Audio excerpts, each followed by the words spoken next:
മെഹറാജുമായി, ഇസ്രാ മെഹറാജുമായി ബന്ധപ്പെട്ടുകൊണ്ട് ഈ ഉമ്മത്ത് എന്തെങ്കിലും സ്പെഷ്യലായ ഇബാദത്തുകൾ വല്ലതും ചെയ്യൽ സുന്നത്തുണ്ടോ?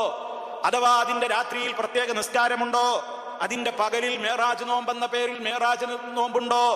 മേറാജ് നിസ്കാരം എന്ന പേരിൽ ഒരു നിസ്കാരമുണ്ടോ? ഇതാണ് നമ്മൾ മനസ്സിലാക്കിയിരിക്കേണ്ടത്. ചില ആളുകൾ പറയുന്നു അങ്ങനെ ഉണ്ട്.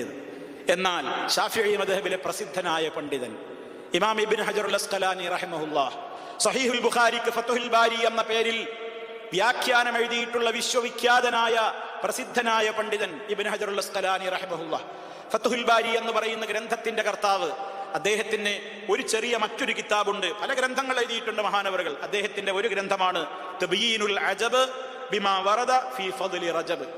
റജബിന്റെ പോരിശയാണെന്ന് പറഞ്ഞുകൊണ്ട് ഉദ്ധരിക്കപ്പെടുന്ന കാര്യങ്ങളെ സംബന്ധിച്ച് അദ്ദേഹത്തിന്റെ അത്ഭുതം വ്യക്തമാക്കാൻ വേണ്ടി മാത്രം കിതാബ് എഴുതിയിരിക്കുകയാണ്. റജബ് മാസത്തിന് ഇന്ന പ്രത്യേകതകളൊക്കെ ഉണ്ട് എന്ന് ആളുകൾക്കിടയിൽ പ്രചാരത്തിലുണ്ട്. അത് ശരിയല്ല എന്ന് സ്ഥാപിക്കാൻ വേണ്ടി അദ്ദേഹം എഴുതിയ കിതാബാണ്.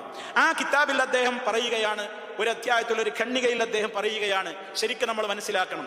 അത് കേട്ടാ പിന്നെ വ്യക്തമായിട്ട് നമുക്ക് മനസ്സിലാവും. ലം യരിദ് ഫീ ഫദ്ലി ശഹ്രി റജബ് വലാ ഫീ സിയാമിഹി വലാ ഫീ ഖിയാമി ലൈലത്തിൻ മഖ്സൂസത്തിൻ ഫീഹി ഹദീസുൻ സഹീഹുൻ യസ്ലുഹു ലിൽ ഹുജ്ജതി.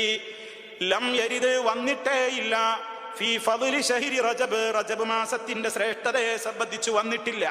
വലാ ഫീ സിയാമിഹി, ആ റജബ് മാസത്തിലെ ഏതെങ്കിലും ഒരു ദിവസം പ്രത്യേകം നോമ്പെടുക്കൽ സുന്നത്താണെന്നോ പ്രത്യേകതയുള്ളതാണെന്നോ വന്നിട്ടില്ല. വലാ ഫീ ഖിയാമി ലൈലത്തിൻ മഖ്സൂസത്തിൻ ഫീഹി, ആ റജബ് മാസത്തിലെ ഏതെങ്കിലും ഒരു പ്രത്യേക രാത്രിയിൽ പ്രത്യേകം നിസ്കരിക്കൽ ശ്രേഷ്ഠകരമാണ് എന്നതിനെ കുറിച്ചും വന്നിട്ടില്ല. ഹദീസുൻ സഹീഹ്, സഹീഹായ ഒരൊറ്റ ഹദീസും വന്നിട്ടില്ല. ഏത് നിലക്ക്? യസ്ലുഹു ലിൽ ഹുജ്ജതി, തെളിവിന് അനുയോജ്യമാകുന്ന നിലക്ക്, അതല്ലെങ്കിൽ തെളിവിന് കൊള്ളാവുന്ന നിലക്ക് ഒരു സഹീഹായ ഹദീസും ഈ വിഷയത്തിൽ വന്നിട്ടേ ഇല്ല. ഏത് വിഷയത്തിൽ?